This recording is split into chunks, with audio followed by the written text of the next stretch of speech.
ಅಯೋಧ್ಯ ರಾಮ ಮಂದಿರ, ಬಾಲರಾಮ ಅಂತ ಬಂದಾಗ ನಿಮ್ಮ ಮನದಲ್ಲಿ ಉದ್ಭವಿಸುವಂಥ ಆ ಪದಗಳೇನು?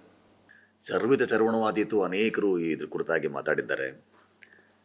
ಅದು ಈಗ ಕೈಗೂಡ್ತಾ ಇದೆ ಅನ್ನೋದಕ್ಕಿಂತಲೂ ಹೆಚ್ಚು ಈ ನೆಲದ ಸಂಪತ್ತು, ಈ ನೆಲದ ನಂಬಿಕೆ, ಈ ನೆಲದ ಆಚರಣೆ, ಈ ನೆಲದ ದೈವ, ಇದು ಬಹಳ ಕಾಲದಿಂದ ಅನ್ಯಾನ್ಯ ಕಾರಣಗಳಿಂದಾಗಿ ನಮಗದು ಸಾಧ್ಯವಾಗಿಲ್ಲ. ಅವನ ಪೂಜಾಧಿಕಾರ ನಮಗೆ ದಕ್ಕಿರಲಿಲ್ಲ ಅನ್ನೋದೊಂದು ದುರ್ದೈವ. ಆದರೆ ಈಗ ಅದೊಂದು ಹಾಗೆ ಸ್ಥಾಪಿತವಾಗಿ ರಾಷ್ಟ್ರಕ್ಕೆ ಅಥವಾ ವಿಶ್ವಕ್ಕೆ ಸಮರ್ಪಣೆ ಆಗ್ತಿರುವಂಥದ್ದು. ಮತ್ತು ರಾಮ ಅನ್ನೋ ಶಬ್ದಕ್ಕೆ ರಮಂತೆ ಅನ್ನೋ ಧಾತು, ಅದು ಅದರಿಂದ ಆನಂದ ಒಳಗೊಳ್ಳುವ ಈ ಥರದ್ದೆಲ್ಲದರ ಶಬ್ದದ ಅರ್ಥ ಇದೆ. ಒಂದೇ ಪದಕ್ಕೆ ನಾನಾ ಅರ್ಥಗಳು. ಅದರ ಶ್ಲೇಷಾರ್ಥವನ್ನು, ಧ್ವನ್ಯರ್ಥವನ್ನು, ಮಥಿತಾರ್ಥವನ್ನೆಲ್ಲ ತಗೊಂಡಾಗ್ಯೂ ಸಹ ಯಾಕೆ ರಾಮ ತುಂಬ ಸಾರ್ವಭೌಮ, ಯಾಕೆ ಅವನು ಸಾರ್ವಕಾಲಿಕ ಅಂತ ಯೋಚನೆ ಮಾಡಿದಾಗ ನಮ್ಗೆ ಗೊತ್ತಾಗುವಂಥದ್ದು, ಶತಮಾನಗಳು ಕಳೆದುಬಿಟ್ಟಿವೆ, ಸಹಸ್ರಾರು ವರ್ಷಗಳು ಗತಿಸಿವೆ ಅವರ ಅಸ್ತಿತ್ವದಲ್ಲಿ. ಆದರೂ ಸಹ ಅದು ತೀವ್ರವಾದಂಥ, ಅಷ್ಟು ದಟ್ಟವಾದಂಥ ಒಂದು ಪ್ರಭಾವವನ್ನು ಶ್ರೀರಾಮ ಯಾಕೆ ಬಿಟ್ಟು ಹೋಗಿದ್ದಾನೆ ಅನ್ನೋದೇ ದೊಡ್ಡ ಪ್ರಶ್ನೆ. ಅದಕ್ಕೆ ಉತ್ತರ ಕಂಡುಕೊಂಡು ಬಿಟ್ಟಲ್ಲಿ ನಾವೀಗ ಏನು ಸಂಭ್ರಮ ಪಡ್ತಿದ್ದೇವೆ ಅದೆಲ್ಲದಕ್ಕೂ ಉತ್ತರ ದಕ್ಕಿತು. ಅದು ಆನಂದ ಅಥವಾ ಒಳಗೊಳ್ಳುವ ಅನ್ನೋದೆಲ್ಲವೂ ಇದ್ದದ ಕಾರಣಕ್ಕಾಗಿಯೇ ಯಾವುದೋ ದೇಶದ ಒಬ್ಬ ದೊರೆ ಹೆಸರು ಈಗಲೂ ರಾಮ ಅಂತಲೇ ಇರುತ್ತೆ. ಮತ್ತು ಸಹೋದರ ಮತ ಅಂಥವರೇ ನೆಲೆಗೊಂಡಂಥ ರಾಷ್ಟ್ರದಲ್ಲಿಯೂ ಸಹ ಈಗಲೂ ಸಹ ರಾಮೋತ್ಸವಗಳನ್ನು ಮಾಡಲಾಗುತ್ತೆ.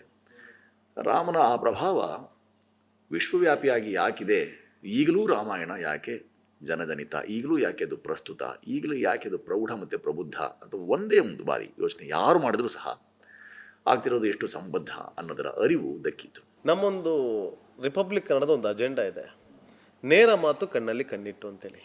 ನಾನು ನೇರವಾಗಿ ಪ್ರಶ್ನೆ ಕೇಳ್ತೀನಿ. ಇವತ್ತು ಅಯೋಧ್ಯೆ ರಾಮ ಮಂದಿರ ಉದ್ಘಾಟನೆಗೂ ನಮ್ಮ ರಾಜ್ಯದಲ್ಲಿ ಆಗ್ತಿರುವಂಥ ರಾಜಕೀಯಕ್ಕೂ ಸಂಬಂಧನೇ ಇಲ್ಲ ಅಂತ ನನಗನ್ನಿಸ್ತಾ ಇದೆ. ನೀವೇನು ಹೇಳೋದಕ್ಕೆ ಬಯಸ್ತೀರಿ? ಆಗ್ತಿರೋಂಥದ್ದು ಉತ್ಕೃಷ್ಟವಾದಂಥ ಕೆಲಸ ಆಗಿರೋದ್ರಿಂದ ರಾಜಕಾರಣವನ್ನು ಇದಕ್ಕೆ ಎಳೆ ತರದಿರುವುದೇ ಒಳ್ಳೆಯದು.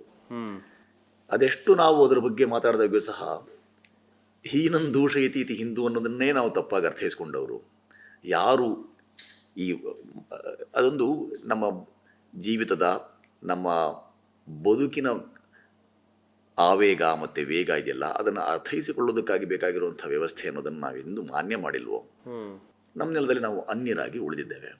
ಇವತ್ತು ರಾಜಕಾರಣಿಗಳು ಗೊತ್ತಿಲ್ವಾ ಅಂತ ಅನ್ಸುತ್ತೆ. ಎಷ್ಟೋ ಲಕ್ಷ ಜನರ ತ್ಯಾಗ ಆ ಒಂದು ಮಂದಿರ ಉದ್ಘಾಟನೆಗೋಸ್ಕರ. ಇದನ್ನೆಲ್ಲ ಬಿಟ್ಟು ಇಂತಹ ವಿಚಾರದಲ್ಲೂ ಕೂಡ ರಾಜಕೀಯ ಮಾಡೋದಕ್ಕೆ ಮುಂದಾಗ್ತಾರಲ್ಲ, ಅವ್ರಿಗೆ ಅದೇ ಧ್ಯೇಯ ಆಗ್ಬಿಟ್ಟಿದೆಯಾ? ಅವ್ರ ಇಂಗಿತ ನನಗೆ ಗೊತ್ತಿಲ್ಲ. ನಾನು ನನ್ನ ಮಟ್ಟಿಗಷ್ಟೇ ಮಾತಾಡ್ಬೋದು. ನನಗೆ ಆ ಎಲ್ಲದರ ಕುರಿತಾಗಿ ಮಾತಾಡೋಕ್ಕೆ ಆಸಕ್ತಿಯೂ ಇಲ್ಲ, ಇಲ್ಲಿ ಅವಕಾಶವೂ ಇಲ್ಲ. ಸಂಸ್ಕೃತದಲ್ಲಿ ಒಂದು ಸುಭಾಷಿತ ಅವಳ ಸ್ಪಷ್ಟವಾಗಿ ಹೇಳುತ್ತೆ, ನಿರಸ್ತಪಾದಪೇ ದೇಶೇ ಏರಂಡೋಪಿ ದ್ರುಮಾಯತೆ ಅಂತ. ಯಾವ ನಾಡಿನಲ್ಲಿ ವಿದ್ವಾಂಸರ ಕೊರತೆ ಇದೆಯೋ ಅಳಿದುಳಿದವರೇ ವಿದ್ವಾಂಸರು ಅಂತ ತಮ್ಮನ್ನು ತಾವು ಘೋಷಿಸ್ಕೊಳ್ತಾರಂತೆ. ಯಾವ ನಾಡಿನಲ್ಲಿ ಬೃಹತ್ತಾದ ಮರಗಳು ಉಳಿದಿರಲ್ವೋ ಆಗ ಹರಳುಗಾಳಿನ ಬೀಜಗಳ ಈ ಸಣ್ಣ ಪುಟ್ಟ ಗಿಡಗಳಿವೆಯಲ್ಲ, ಆ ಗಿಡಗಳೇ ತಮ್ಮನ್ನು ತಾವು ಮರ ಅಂತ ಘೋಷಿಸ್ಕೊಳ್ಳೋ ಹಾಗೆ ನಾವು ವಿದ್ವಲ್ಲೋಕವನ್ನು, ಸಾರಸ್ವತ ಲೋಕವನ್ನು, ಮುತ್ಸದ್ದಿಗಳ ಒಂದು ಸಮಾಜವನ್ನು ಅಥವಾ ಪ್ರೌಢ ಚಿಂತನೆ ಉಳ್ಳವರನ್ನು, ಪ್ರಬುದ್ಧರನ್ನು ಕಳ್ಕೊಂಡಿದ್ದಾದ್ದರಿಂದ ಈಗ ನಾವು ಇಂಥ ಕ್ಷುಲ್ಲಕ ಸಂಗತಿಗಳನ್ನು ಕೂತು ಮಾತಾಡಬೇಕಾಗಿದೆ.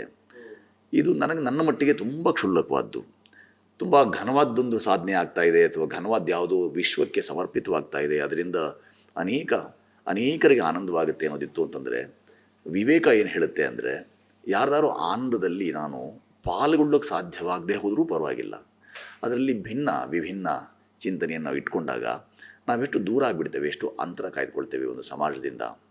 ಆ ಸಮಾಜ ಸಮಾಜದ ಕನಸನ್ನು ಕಟ್ಟಿದಂತಹ ಬಹಳ ದೊಡ್ಡ ತ್ರೇತಾಯುಗದ ಅಥವಾ ಸತ್ಯಯುಗದ ಅಥವಾ ದ್ವಾಪರ ಯುಗದ ಅನೇಕ ನಿಮಗೆ ಅಪವಾದಗಳು ಬೇಕಾದಷ್ಟು ಸಿಗಬಹುದು. ಆದರೆ ವಾದ ಮಂಡನೆಗಷ್ಟೇ ಸೀಮಿತವಾಗದೆ ಏನು ಒಳಿತು ಘಟಿಸ್ತಾ ಇದೆ ಅಂತ ಒಮ್ಮೆ ಗಮನಿಸಿದರೂ ಸಹ ಇಂಥ ವಿಚಾರಗಳು, ಇಂಥ ಕ್ಷುಲ್ಲಕ ಚರ್ಚೆಗಳನ್ನು ನಾವು ಮಾಡೋದೇ ಇಲ್ಲ. ವೈಶ್ವಿಕ ಚಿಂತನೆ ಇದ್ದಂತಹ ರಾಮ ಈಗಲೂ ಯಾಕೆ ಆದರ್ಶಪ್ರಾಯ, ಯಾಕೆ ಮರ್ಯಾದಾ ಪುರುಷೋತ್ತಮ, ಅದನ್ನೂ ಕುರಿತು ಹೀಗೆ ಎಳೆಯುವಂಥ, ಅದು ಹಾಗಾಗ್ತಿತ್ತು ಹೀಗೆ ತಾಪಸ್ವರ ಎತ್ತುವಂತಹ ಇಂಥ ಪ್ರವೃತ್ತಿ ಯಾವ ವಿದ್ವಾಂಸರಿಗೂ ಅಥವಾ ವಿಧ್ವಂಸ ಮನಸ್ಥಿತಿ ಇರುವಂಥವ್ರಿಗೂ ಶ್ರೇಯ ತಂದು ಕೊಡೋಲ್ಲ ಅನ್ನೋದನ್ನು ಬಲವಾಗಿ ನಂಬಿದವನು ನಾನು.